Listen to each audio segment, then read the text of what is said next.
नमस्कार, मैं हूं आपके साथ इस्तेक अहमद और आप देख रहे हैं आर्य न्यूज़। बुलेटिन की शुरुआत करेंगे इस वक्त बड़ी और अहम खबर से, जो कि गोंडा बहराइच रोड पर भीषण जाम देखने को मिल रहा है। करीब 45 मिनट तक फंसी रही एम्बुलेंस और करीब दो एम्बुलेंस जाम में फंसी रही। एम्बुलेंस से अस्पताल जा रही थी प्रसूता मिसोली। पुलिस जाम खुलवाने में नाकाम। इस वक्त की बड़ी और अहम खबर, जहां पर जाम में फंसी रही एम्बुलेंस और करीब दो एम्बुलेंस जाम में फंसी रही और एम्बुलेंस को निकलवाने में पुलिस जाम खुलवाने में भी नाकाम नजर आई और मिशोलिया पुलिस जाम खुलवाने में नाकाम रही है। इस वक्त की बड़ी और अहम खबर, जहां पर गोंडा बहराइच रोड पर भीषण जाम देखने को मिला है, जिसके चलते जाम में दो एम्बुलेंस फंसी रही और करीब 45 मिनट तक एम्बुलेंस फंसी रही। और आपको बता दें, करीब 2 एम्बुलेंस इस जाम में फंसी रही। और वहीं आपको बता दें, मिसोलिया पुलिस जाम खुलवाने में नाकाम नजर आई और वहीं एम्बुलेंस से अस्पताल जा रही थी प्रसूता। आपको इस वक्त की बड़ी और अहम खबर बता रहे हैं, जहां पर गोंडा बहराइच पर भीषण जाम देखने को मिला और जिसमें करीब 2 एम्बुलेंस 45 मिनट तक फंसी रही थी। और आपको बता दें, मिसोलिया पुलिस जाम खुलवाने में नाकाम रही है, जिसके चलते 45 मिनट तक एम्बुलेंस जाम के अंदर ही फंसी रही। करीब दो एम्बुलेंस जाम में फंसी रही थी, जिसके चलते उन्हें अस्पताल पहुंचने में देरी हुई।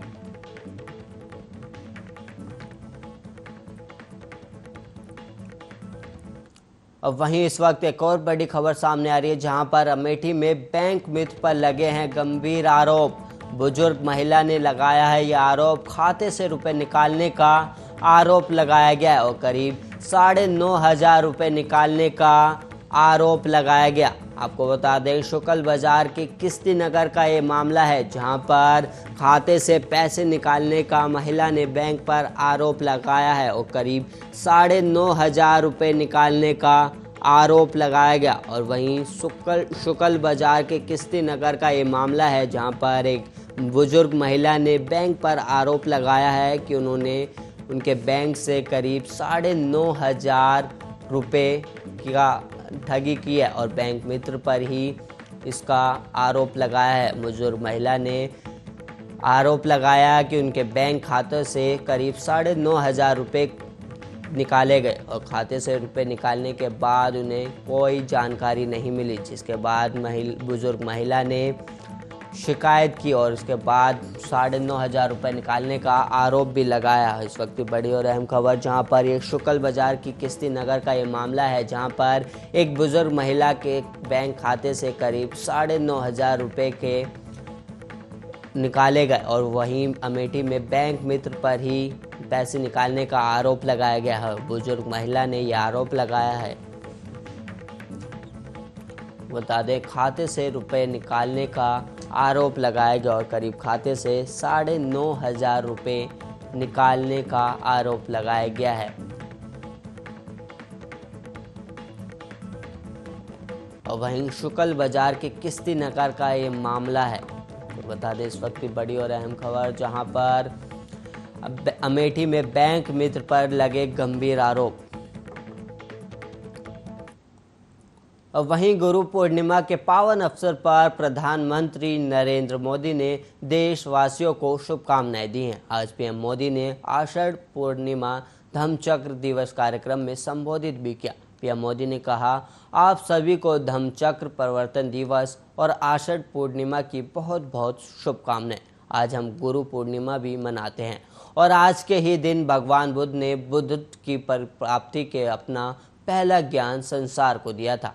पीएम मोदी ने कहा, आज कोरोना महामारी के रूप में मानवता के सामने वैसा ही संकट है जब भगवान बुद्ध हमारे लिए और भी प्रासंगिक हो जाते हैं। बुद्ध के मार्ग पर चलकर ही बड़ी से बड़ी चुनौतियों का सामना हम कैसे कर सकते हैं, भारत ने ये करके दिखाया है।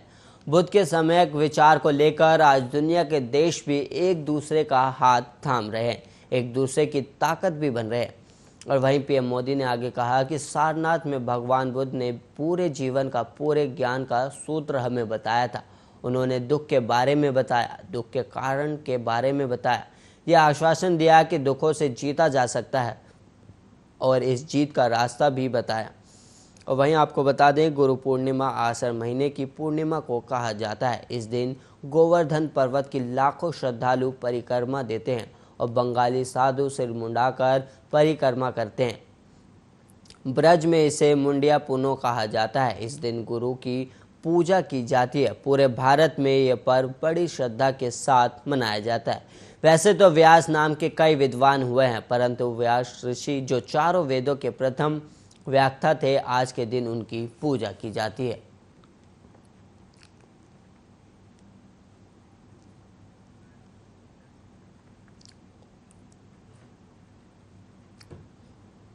और वहीं उत्तरी कश्मीर के बंदीपोरा में सुरक्षा बलों की आतंकियों के साथ मुठभेड़ शुरू हो गई। सुंबलर इलाके के शौक बाबा जंगल में ये मुठभेड़ चल रही है। आतंकियों के खिलाफ सुरक्षा बलों का जॉइंट ऑपरेशन चलाया जा रहा है। ये ऑपरेशन उस वक्त शुरू हुआ जब सुरक्षा बल शौक बाबा जंगल में सर्च ऑपरेशन चला रहे थे। उसी दौरान जंगलों में छिपे आतंकियों ने सुरक्षा बलों पर गोलीबारी शुरू कर दी और जवाब में सुरक्षा बल भी फायरिंग कर रहे हैं और 2 से 3 आतंकियों के यहां छिपे होने की जानकारी भी मिली थी। फिलहाल अतिरिक्त सुरक्षा बल बुलाकर पूरे इलाके की घेराबंदी करने की कोशिश की जा रही है। एक दिन पहले उत्तर कश्मीर के शोपोर में सुरक्षा बलों के साथ मुठभेड़ में लश्कर तैयबा के 2 आतंकी मारे गए थे और आतंकियों ने आत्मसमर्पण करने से इनकार कर दिया था। इसके उलट उन्होंने सुरक्षा बलों पर अंधाधुंध गोलियां चलाई। पुलिस ने कहा, तलाशी अभियान के दौरान आतंकवादियों को बार बार आत्मसमर्पण करने का मौका दिया जाता है। हालांकि उन्होंने आत्मसमर्पण करने के बजाय संयुक्त तलाशी दल पर अंधाधुंध गोलियां चलाई, जिसके जवाबी कार्रवाई में मुठभेड़ हुई और मुठभेड़ में लश्कर तैयबा के 2 आतंकी मारे गए और उनके शव घटनास्थल से बरामद भी किए गए।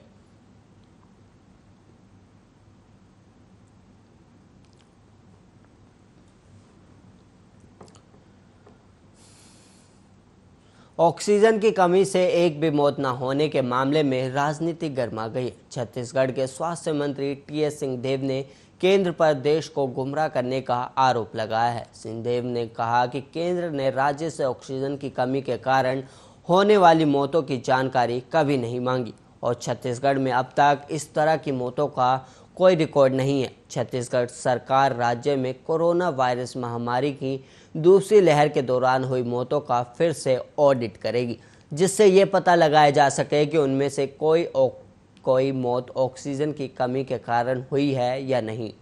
और वहीं सिंहदेव ने कहा कि हम पहले से ही कोविड-19 से संबंधित मौतों का ऑडिट कर रहे हैं। अगर कोई मौत ऑक्सीजन की कमी के कारण हुई है तब हम फिर से इसे ध्यान में रखते हुए ऑडिट करेंगे। सिंहदेव ने आगे कहा कि राज्य में कोविड की दूसरी लहर के दौरान अस्पतालों में या बाहर ऑक्सीजन की कमी के कारण हुई मौतों की जानकारी प्राप्त करने के लिए ऑडिट का विस्तार किया जा रहा है। और वहीं पारदर्शिता लोकतांत्रिक ढंग से चुनी गई सरकार का मूल है और हम पारदर्शिता का पालन करेंगे। और केंद्र संसद में कह रहा है कि राज्यों ने उन्हें बताया है। अगर उन्होंने हमसे इसके बारे में कभी नहीं पूछा तब हमने उन्हें कैसे बताते। दरअसल केंद्र सरकार ने इस महीने की 20 तारीख को राज्यसभा में कहा था कि कोविड-19 की दूसरी लहर के दौरान राज्यों और केंद्र शासित प्रदेशों में ऑक्सीजन की कमी के कारण कोई भी मौत नहीं हुई और बाद में विपक्षी दलों ने इसे लेकर केंद्र सरकार की आलोचना शुरू कर दी।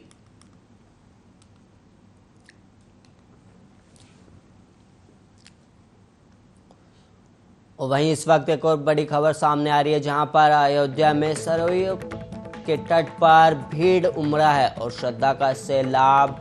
गुरु पूर्णिमा के मौके पर श्रद्धालुओं की भीड़ देखी जा रही है और बड़ी संख्या में श्रद्धालु कर रहे हैं स्नान और स्नान के बाद मठ, मंदिरों और गुरुद्वारे में करेंगे पूजन। इस वक्त की बड़ी और अहम खबर, जहां पर बड़ी संख्या में श्रद्धालु कर रहे हैं स्नान और वहीं आपको बता दें मठ, मंदिरों और गुरुद्वारे में भी करेंगे पूजन। इस वक्त की बड़ी और अहम खबर, जहां पर सरयू के तट पर श्रद्धालुओं का उमड़ा सैलाब और आपको बता दें करीब गुरु पूर्णिमा के मौके पर श्रद्धालुओं की भीड़ देखने को मिल रही है। इस वक्त की बड़ी और अहम खबर, जहां पर बड़ी संख्या में श्रद्धालु कर रहे हैं स्नान। और वहीं आपको बता दें, कोविड-19 को देखते हुए वहां पर कमी की गई थी, लेकिन मठ मंदिरों और गुरुद्वारे में भी श्रद्धालु पूजन करेंगे। और आपको बता दें, सरयू के तट पर उमड़ा श्रद्धा का सैलाब और गुरु पूर्णिमा के मौके पर श्रद्धालुओं की भीड़ देखने को मिल रही है, जिसके बाद पुलिस और प्रशासन भीड़ को नियंत्रण में करने के लिए कई प्रयास कर रही है और बड़ी संख्या में श्रद्धालु स्नान कर रहे हैं। और वहीं स्नान के बाद मठ मंदिरों और गुरुद्वारे में करेंगे पूजन। इस वक्त की बड़ी और अहम खबर, जहां पर सरयू के तट पर श्रद्धा का सैलाब उमड़ा है। और आपको बता दें, कई बड़ी संख्या में श्रद्धालु गुरु पूर्णिमा के मौके पर श्रद्धालुओं की भीड़ देखने को मिल रही है, जहां पर बड़ी संख्या में श्रद्धालु स्नान करते हुए नजर आ रहे हैं। और इसके बाद आपको बता दें, स्नान करने के बाद श्रद्धालु मठ मंदिरों और गुरुद्वारे में भी पूजन करेंगे। इस वक्त की बड़ी और अहम खबर, जहां पर सरयू के तट पर उमड़ा श्रद्धा का सैलाब, गुरु पूर्णिमा के मौके पर श्रद्धालुओं की भीड़ देखने को मिल रही है।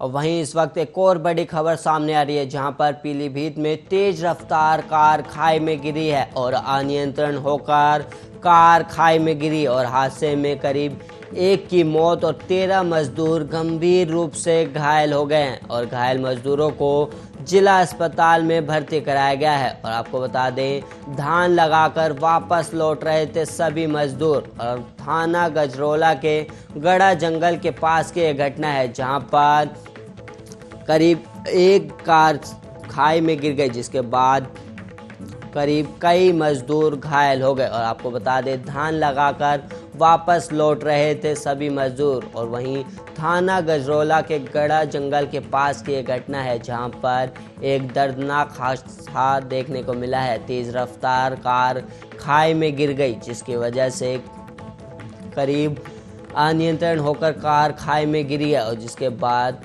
कई मजदूर गंभीर रूप से घायल हो गए। और करीब इस हादसे में 1 की मौत भी हुई है और 13 मजदूर गंभीर रूप से घायल हो गए और गंभीर मजदूरों को जिला अस्पताल में भर्ती कराया गया है।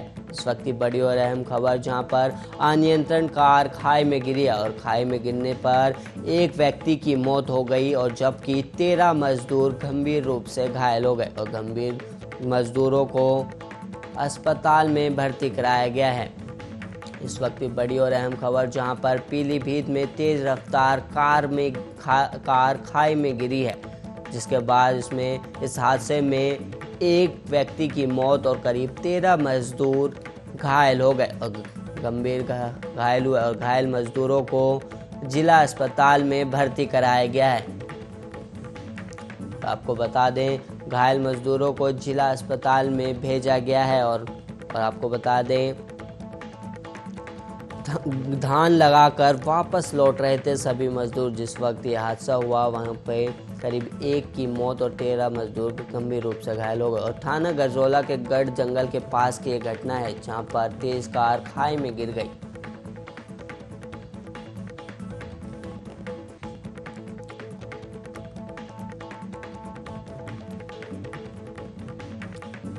राजनीतिक गलियारों में इस वक्त हलचल देखने को मिल रही है। पेगासस के जरिए जासूसी मामले में सत्तारूढ़ सरकार घिर चुकी है।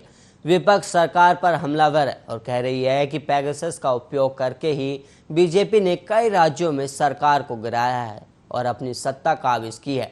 तो वहीं सरकार कह रही है कि ये देश को बदनाम करने की विपक्ष की साजिश है। तो कुल मिलाकर देखें तो एक बार फिर से देश की राजनीति ने करवट ले ली है, लेकिन इस पूरे मामले में सियासत की बू आ रही है। इस रिपोर्ट में मामला समझाते हैं।